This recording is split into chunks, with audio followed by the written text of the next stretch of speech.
Shabbat Shalom. This week's Torah portion is called B'Ha'alotecha. It opens with instruction on how our Israelite ancestors were supposed to light the menorah, that wonderful item that was in the tabernacle, the Mishkan, the portable temple our ancestors built in the wilderness after leaving Egypt.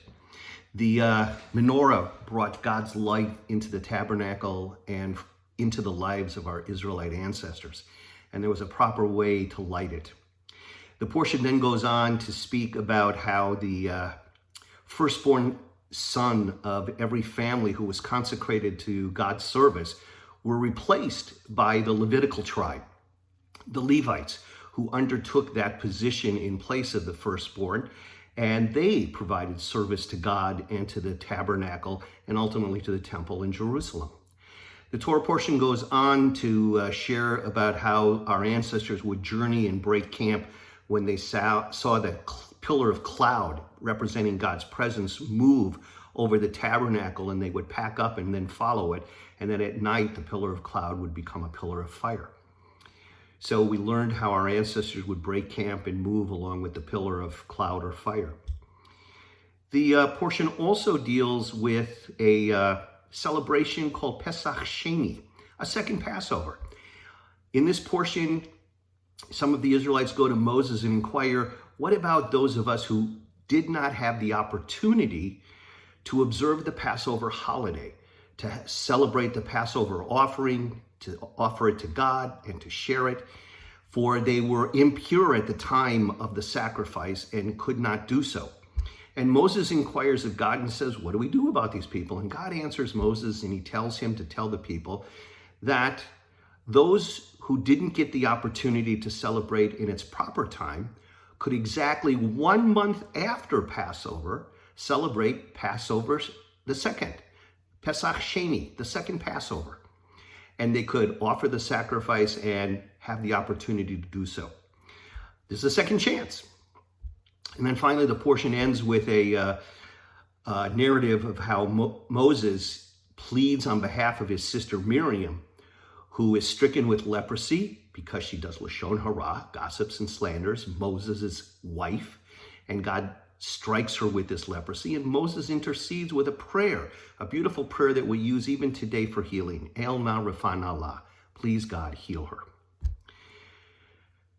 As I looked over the Torah portion and read it through this week, what impressed me most was this idea of the second Passover, Pesach Sheni. For those of our ancestors that didn't get the opportunity to celebrate it in its time, God gives them a second chance. And then, after the instruction of how to celebrate this second Passover, the Torah says, there shall be one law for you, whether stranger or citizen of the country. In other words, those that were to celebrate the Passover, whether it was a stranger within the midst of the people Israel or the Israelite citizen, the law had to apply equally to both.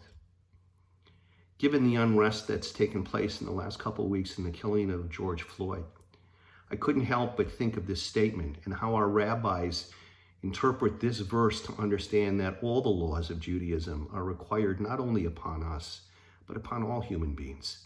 Our ancient ancestors struggled under the thumb of oppression, in bondage and slavery in Egypt, and their only wish was to be free, to celebrate the innate human rights of freedom. And finally, when God frees them, God tells them, the laws I give to you are not only for you, but they are for the stranger in your midst. Friends, we have seen in the last 2 weeks an unfortunate incident which has turned our society and our world upside down. This terrible killing of George Floyd has brought to our attention in very real terms the understanding that in our country and in our society, the laws don't seem to be equal. People of color are more often and likely to be arrested and put in jail. Equal under the law doesn't seem to be the case. We need to understand that our very own tradition obligates us to make sure that each and every person can enjoy the rights and freedom of a society. We will not do justice to our teaching until we all stand shoulder to shoulder with every person in this country, black, white, brown, red, regardless of faith, religion, sexual identity.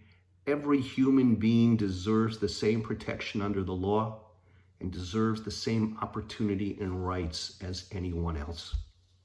This is what our tradition demands of us. If we are to bring God's light, the light from the menorah, into our tabernacle, our world, we need to know that every human being is made in the divine image. Every human being has the right and equality of the protection of law. This is what we must do as Jews, and this is what we must do to hold hands and hold arms with our brothers and sisters of all colors and in all faiths to make sure that God's light is brought into our world, that suffering and oppression and inequality can be wiped off the face of the earth. We have seen too much discrimination, too much prejudice, and we as Jews have seen it for ourselves from the time of the beginning of history, how we have been impacted by the same kind of bigotry and prejudice and hatred. It does us no good to look out only for our own interest. We must join hands with one another and make sure that our society and our world is equal and that the law is equal to every human being. Perhaps the best way for me to close is with the prayer Moses utters, his plea to God to heal his sister. El na refan alanu. Please, God, heal us all. Shabbat shalom.